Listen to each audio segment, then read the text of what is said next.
C'est l'histoire qui secoue tout le Québec en ce moment. C'est celle de ce bébé qui a été abandonné dans un abribus de Longueuil dans la nuit de dimanche à lundi. Le bébé, qui est un nouveau-né, il est décédé. Et la mère, elle, a été arrêtée, puis libérée sous promesse de comparaître. C'est la deuxième fois en moins d'un mois qu'un événement semblable survient. À chaque fois, je me demande comment on pense ce problème-là. Est-ce qu'il faut désigner une coupable, la mère en l'occurrence, puisqu'il y a clairement une victime? Est-ce qu'il faut trouver des solutions sans trop s'intéresser aux causes? En tout cas, la chroniqueuse Marie-Ève Doyon propose ce matin dans les pages du Journal de Montréal des boîtes à bébés. On va lui demander de quoi il s'agit. Bonjour, Madame Doyon. Bonjour, M. Villemur. Des boîtes à bébés, je vais vous laisser expliquer le concept. Je vous interromps pas. En fait, une boîte à bébé, c'est un concept de boîte sécurisée où il y a une caméra à l'intérieur de la bâtisse. Et lorsqu'on dépose un bébé, comme on pourrait le faire pour déposer... l'idée que les gens ont souvent, là, c'est comme une boîte à mal, mais au lieu de tomber, on est vraiment sur un coussin. Et dès qu'il y a un poids qui peut être celui d'un enfant qui tombe sur ce coussin à l'intérieur, eh bien, il y a une alarme silencieuse qui se déclenche et ça permet au service d'urgence de venir tout de suite prendre en charge l'enfant.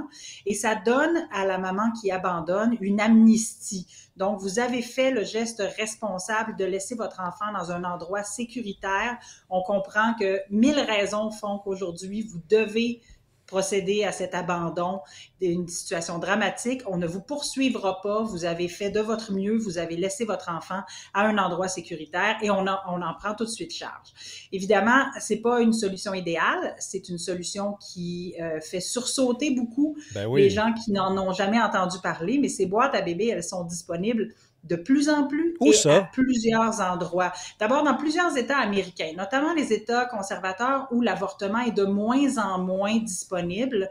Il y a, avec des organismes non gouvernementaux, un projet qui permet d'aller laisser des enfants. Souvent, c'est près des casernes de pompiers parce qu'il y a une garde 24 heures sur 24, il y a de la sécurité.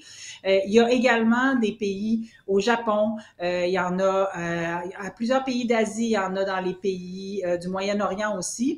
Il y en a eu longtemps au Québec, puis quelqu'un m'écrivait aujourd'hui pour me dire qu'elle est sous l'impression qu'il y en aurait une à Québec, Ah pas ouais. loin de la rue Saint-Jean. Je n'ai pas vérifié s'il y en a encore une, mais auparavant, c'était les religieuses qui faisaient ça, qui ramassaient les enfants finalement abandonnés dans des circonstances dramatiques, mais c'est le moins pire des mauvaises situations. OK. Marie-Ève Doyon, vous avez publié ce texte-là ce matin. Moi, je voulais vous parler. Moi, j'aime ça, le dialogue. J'aime les idées. Je pense qu'il faut respecter les idées. Il faut respecter les gens qu'il y a derrière les idées également. Mais j'étais mal à l'aise parce que je me disais, oh, boy, ben, peut-être que c'est parce que ça n'existe pas que j'étais subjugué devant ça. Vous avez dû recevoir des courriels aujourd'hui, là, des messages de gens qui ressentaient un peu ce que je ressens, là.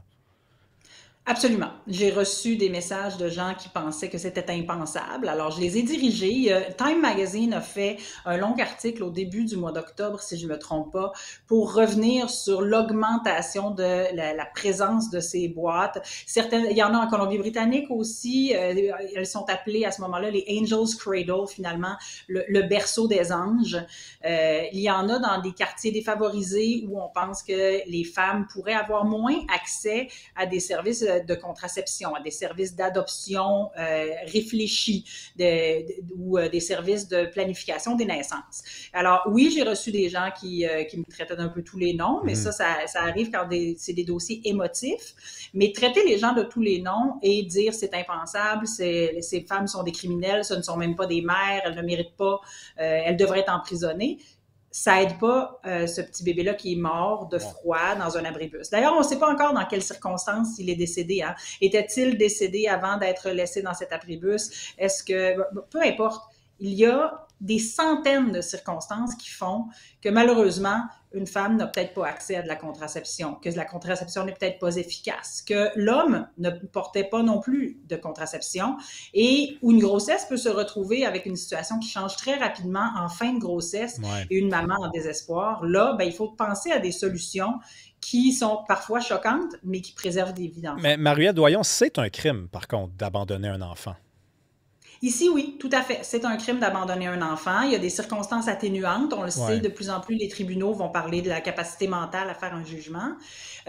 Quand on parle des boîtes à bébés, Puis là, c'est pour ça que je dis dans mon article, puis avec 315 mots, on va pas dans la nuance, vous le savez bien. Non, mais c'est pour ça que je voulais vous recevoir. Je voulais que vous ayez au bout de votre idée. Puis, tu sais, Ouais, moi, le malaise que j'ai ressenti, c'est l'idée d'introduire des la boîtes. déculpabilisation. Ben, c'est-à-dire, on met des boîtes, puis l'enfant peut être déposé là-dedans, puis après, là, vous allez peut-être pas aimer l'expression, mais la mère peut s'en laver les mains dans la mesure où elle n'est pas accusée de Absolument. rien, elle ne s'est pas Tout à fait. criminalisée. Moi, j'ai un problème avec ça, là. C'est un crime d'abandonner un enfant, là.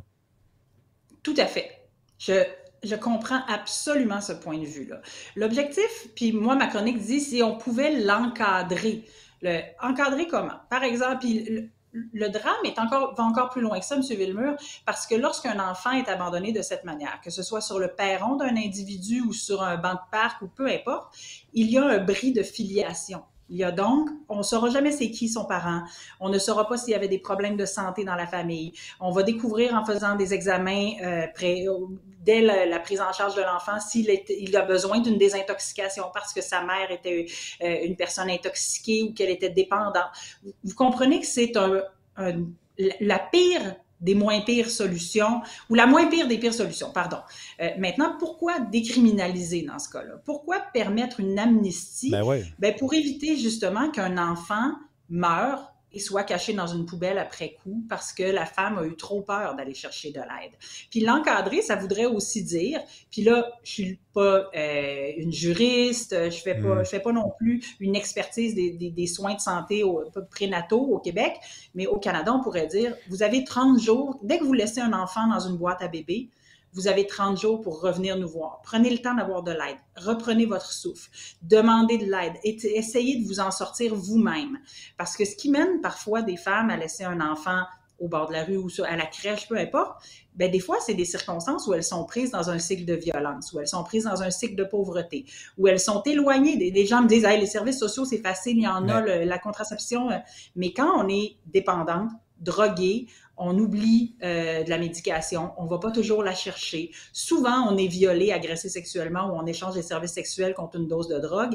Et ce sont principalement ces femmes-là qui pourraient vouloir abandonner un enfant. Mais en même temps, Marie-Ève Doyon, je veux dire, même si on est drogué puis on est désespéré, il me semble que c'est logique qu'il existe des postes de police, qu'il existe des maisons auxquelles on peut cogner. Le premier enfant dont il était question tantôt, on a dit que c'était la deuxième fois que ça arrivait en un mois. C'est ça qui est arrivé. On a cogné à une porte, on l'a laissé. L'enfant, il a survécu parce qu'il y a quelqu'un qui a ouvert la porte. Mais on l'a laissé sur le pas de la porte. La boîte à bébé, c'est le remplacement de ça. Ouais, mais c'est dire, au lieu que l'enfant soit dehors, puis il n'y a peut-être personne. Si la mère est désemparée, je veux dire, elle ne sait pas que ça existe une boîte à bébé, là. C'est nouveau dans sa tête. Exact. Pour ce que je propose dans ma chronique, c'est de dire ça pourrait devenir quelque chose qui est connu, qu'on pourrait en faire, parce que les endroits aux États-Unis où ces boîtes à bébés existent, il y a des annonces publiques, elles sont situées dans des endroits où la précarité est plus importante, elles sont situées dans les États où les femmes n'ont pas d'option d'interruption de grossesse, et le fait que ce soit un geste qui ne porte pas à la criminalisation, c'est publicisé. Alors les organismes d'itinérants, les asiles chauds la nuit, le laissent savoir si vous avez une grossesse. Puis parfois, c'est des grossesses non déclarées. Là, on oublie aussi, puis je veux pas faire tout un débat sur les communautés culturelles ou sur la violence que certaines femmes québécoises peuvent vivre dans un couple, mais parfois, des femmes réussissent à cacher leur grossesse jusqu'à la dernière minute et ne veulent pas garder leur enfant. Alors, pour elles, rentrer dans le système judiciaire, rentrer dans le système de soins de santé, ça devient aussi une autodénonciation de leur situation, puis ça pourrait les mettre à risque davantage. Ce sont des cas extrêmement rare. Ouais, on est bousculé par le temps, là, mais je veux juste savoir, les boîtes de bébé, est-ce qu'un père pourrait laisser son enfant là-dedans puis lui aussi ne pas être accusé de rien? La bonne question, elle est là, parce que est-ce qu'un enfant enlevé pourrait se retrouver dans une de ces boîtes? Il y a puis c'est pour ça qu'on veut qu'il existe un régime. Quand je dis on, je parle de moi à la troisième personne, là. Un régime où vous avez 30 jours pour revenir. Alors, un parent qui juge que son enfant a été enlevé, il va aller à la police, puis il va dire, oui, mon enfant, oups, on a trouvé un bébé dans une boîte à bébé, on va être capable de faire le lien de filiation à ce moment-là. Merci beaucoup. Maria Doyon, je ne suis pas convaincu pantoute, mais au moins on en a parlé. Ça a été civilisé, puis on ne s'est pas envoyé des noms. Merci beaucoup d'avoir défendu cette idée-là. Après la pause, on parle avec Antonine Iaccarini de la bataille. Hein, la chicane est pognée entre le Parti québécois et le Parti libéral du Québec. Et on parle à Nicolas Cloutier parce que c'est mardi. Le Canadien affronte le Kraken à Seattle. C'est à 22h30. Allez-vous regarder ça, vous? Moi, je pense que je vais aller dormir. Merci d'écouter le 99.5 Montréal.